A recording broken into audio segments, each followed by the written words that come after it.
Hello guys, কেমন আছো সবাই? আশা করি ভালো আছো। আজকে ডিউটি ছিল না, তাই ভাবলাম কিভাবে সময়টা কাটানো যায়। তো আমার সাথে আর তিনটা আমার বন্ধু আছে, ওরা বলতেছে যে সবসময় তো আর সময় পাওয়া যায় না একসাথে, আর কোথাও যাওয়া হয় না। আমার ডিউটি থাকে, নয়তো যে কারো ডিউটি থাকে। তো আজ যখন আমাদের কারো ডিউটি নেই, তাহলে চল কোথাও থেকে ঘুরে আসি। আমি বললাম যে চল কোথায় ঘুরতে যাওয়া যায় একটু ভাব। মানে বলে যে পাশেই নাকি একটা জায়গা আছে, বৃন্দাবন নাম, আর সেখানে একটি ইস্কন মন্দিরও আছে।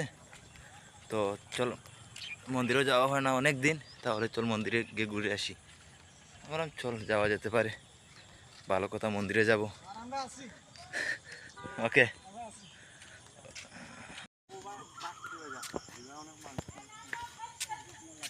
কি মামা, হরে কৃষ্ণ, কিছু কিছু বলো।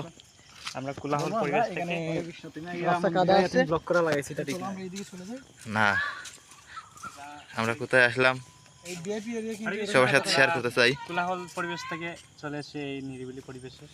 আচ্ছা, ইসকন মন্দির আছে আমাদের, রাধা মাধব মন্দির। আচ্ছা, এই জায়গাটার নাম কি ভাই?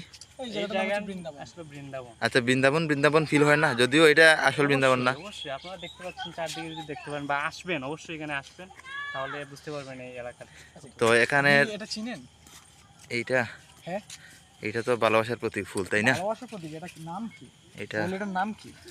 যদি ফুলিটার আমার নামটা জানা নাই, তো আমার ভিউয়ার্সরা অবশ্যই কমেন্ট বক্সে এই ফুলের নামটা বলে যাবেন, ঠিক আছে? ঢাকা সিটির মধ্যে এরকম একটি জায়গা বাবা যায় না, কল্পনাই করা যায় না এরকম একটি জায়গা পাওয়া যাবে। আমি জানতাম না, আমার বন্ধুরা এর আগে আসছিল, আমাকে বলছিল এখানে আসার জন্য, কিন্তু আমি আর আসি নাই। আজকে ভাবলাম যে ডিউটি যখন নাই, তাহলে একটু ঘুরে আসতে পারি। তো এসে জায়গাটা যা দেখতেছি ভালোই লাগতেছে।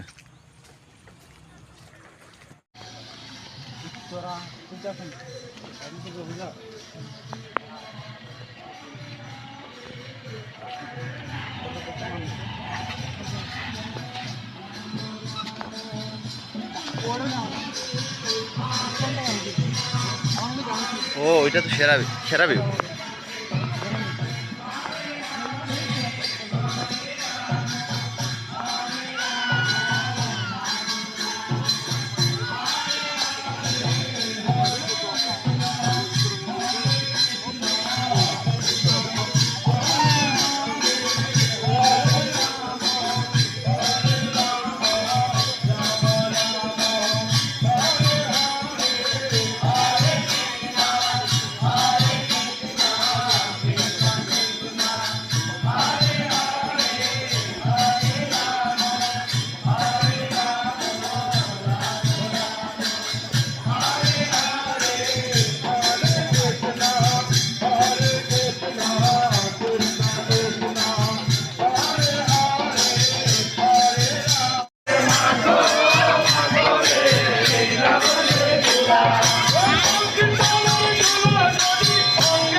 অবশেষে আমাদের মন্দির দর্শন শেষ, আমরা চলে যাচ্ছি আমাদের নিজ গন্তব্যে।